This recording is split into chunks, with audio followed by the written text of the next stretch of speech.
घटना के पीछे थाना प्रभारी और एएसआई मिथिलेश, इन दोनों ने जिस तरीके से कुंदन एक मिथिलेश भी है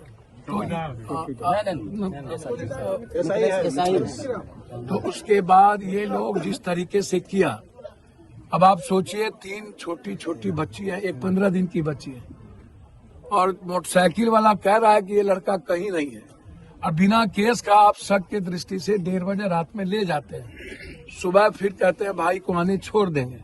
मोटरसाइकिल वाला आता है और कहता है कि ये नहीं है, फिर आपने क्यों नहीं छोड़ा?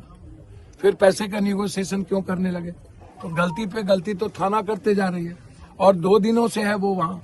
तो जब 2 रात रहा, 1 रात पहले उसने आत्महत्या नहीं किया या उसने फांसी नहीं लगाई, दूसरे रात क्यों फांसी लगा लिया भाई? और दूसरे रात भी टॉर्चर, उसका भाई 2 बार गया, खाना लेके गया, तो उसके बाद आप टॉर्चर, आपने इतनी पिटाई, इतनी जघन आपने उसके साथ किया कि वो बच्चा मर गया। तो 302 का मुकदमा तो हम चाहेंगे कि हर कीमत पर प्रशासन उस पर लगाए और एक बार की घटना नहीं है, इसकी पूरी इंक्वायरी हो।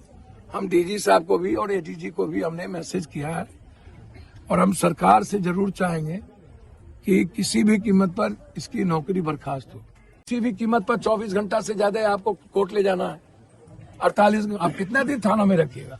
आपने 2 रात 1 दिन आप थाना में रखे, लगातार आप पैसे की बात करते रहे, तो इसीलिए फांसी तो सवाल ही नहीं उठता और हाजत में तो कोई कुर्सी होती नहीं है। वही बाथरूम का था दीवार।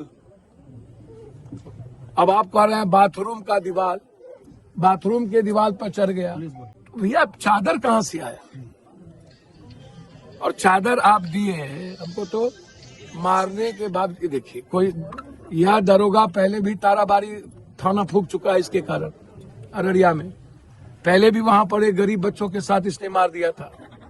2 तो ये एक, वही बात मैं कह रहा हूँ, जीजा साली की मौत हो गई थी, कोई एक घटना तो है नहीं इसकी।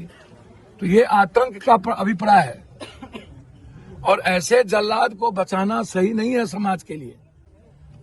जब मैं इस बात को भी मानता हूं कि सस्पेंशन जब हो गया था तो कुछ लोग जो इस गांव के नहीं थे, बाहर के गांव के, कुछ गलतियां की, उन्हें किसी भी कीमत पर राइफल पुलिस की नहीं लेनी चाहिए और न ही पुलिस पर लाठी चलाना चाहिए। पुलिस का क्या दोष होता है? दोष तो थाना का था, थाना ने किया, उस पर कार्रवाई की जोर था। हम लोकतंत्र में यही कर सकते हैं। तो हमारी एसपी साहब से बातचीत हुई कि फुटेज वीडियो में कोई इस तरह का यंग लड़का यदि बदमाशी किया है तो आप उसने कोई आम लोगों को तंग मत करिए। गांव में आप जो पढ़ने वाले लड़के हैं या जो कुछ देने गया थाना, उसका भी नाम आपने इन्वॉल्व कर दिया। परिजन का सर आरोप है कि पुलिस के द्वारा लगातार उन्हें डराया और धमकाया। मैं तो कह रहा हूं कि वहां पर भी कटिहार में उनके भाई का कहना है कि हमको धमकाया गया वरिष्ठ पदाधिकारी के द्वारा कि मनिहारी ले जाओ तो यहाँ ले जाओ, वरिष्ठतम पदाधिकारी ने धमकाया है।